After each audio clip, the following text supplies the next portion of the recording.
29 जुलै 2014 साली बारामती येथे धनगर समाजाच्या आरक्षण प्रश्नासाठी आमरण उपोषण चालू होते।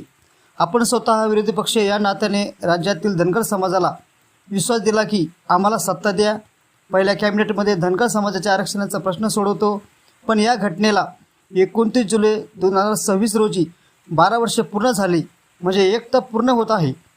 तरी पण आपण 3 वेळा महाराष्ट्राचे मुख्यमंत्री झालात, पण धनगर समाजाच्या आरक्षणाचा प्रश्न सोडवला नाही। त्यामुळे राज्यातील धनगर समाजामध्ये आपणाकडून विश्वासघात झाल्याची भावना निर्माण झाली असून 29 जुलै रोजी प्रशासकीय भवन बारामती येथे विश्वासघात दिवस म्हणून निषेध करण्यात आला। फसव्या सरकारचा निषेध असो, मुख्यमंत्री देवेंद्र फडणवीस सरकारचा निषेध असो, एसटी प्रमाणपत्र मिळालेच पाहिजे, धनगर आरक्षण मिळालेच पाहिजे, धनगर आरक्षण मिळालेच पाहिजे, मुख्यमंत्री देवेंद्र फडणवीस सरकारचा निषेध असो, मुख्यमंत्री देवेंद्र फडणवीस सरकारचा निषेध असो।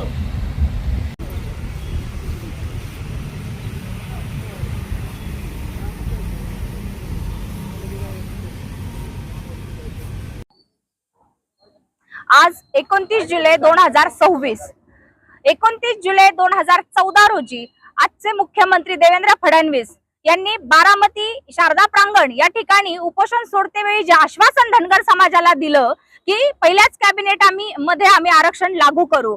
उद्धव ठाकरे गटाचे आजचे सुभाष देसाई सर आणि देवेंद्र फडणवीसांच्या सहीचे पत्र त्यावेळेस त्यांनी दिलं आणि उपोषण सोडलं। धनगर समाजाची घोर फसवणूक केल्याच्या निमित्ताने आज 12 वर्ष पूर्ण झाले आणि म्हणून आम्ही ज्या पिवळ्या भंडाराच्या शपथा घेऊन भाजपचे नेते सत्तेवर जाऊन बसले, ज्या पुण्यश्लोक अहिल्यादेवी होळकरांच्या नावाने राजकारण आणि मतांचं फक्त भांडवल करण्यात आलं, त्या सरकारला माझा सवाल आहे। आणि ज्या माथी आम्ही पिवळा भंडारा लावतो, आज त्याच माथी आम्ही काळ्या पट्ट्या लावून या फसव्या सरकारचा निषेध व्यक्त करत आहोत। ज्या सरकारमध्ये आजच्या या महायुतीच्या सरकारमध्ये मुख्यमंत्री, उपमुख्यमंत्री आणि मंत्रिमंडळ एक छोट्या छोट्या गोष्टींसाठी केंद्राकडे जात असतात, परंतु ज्या पंतप्रधान मोदीजी आणि अमित शहा यांनी सुद्धा धनगर समाजाला जे आश्वासन दिलं ते त्यांनी पाळलेलं नाही, तर त्याबद्दल हा अध्यादेश, घटना दुरुस्तीचा अध्यादेश केंद्र सरकारकडे देवेंद्र फडणवीस कधी पाठवणार आहेत? आणि माझा त्यांना या लाडक्या बहिणीचा सवाल आहे,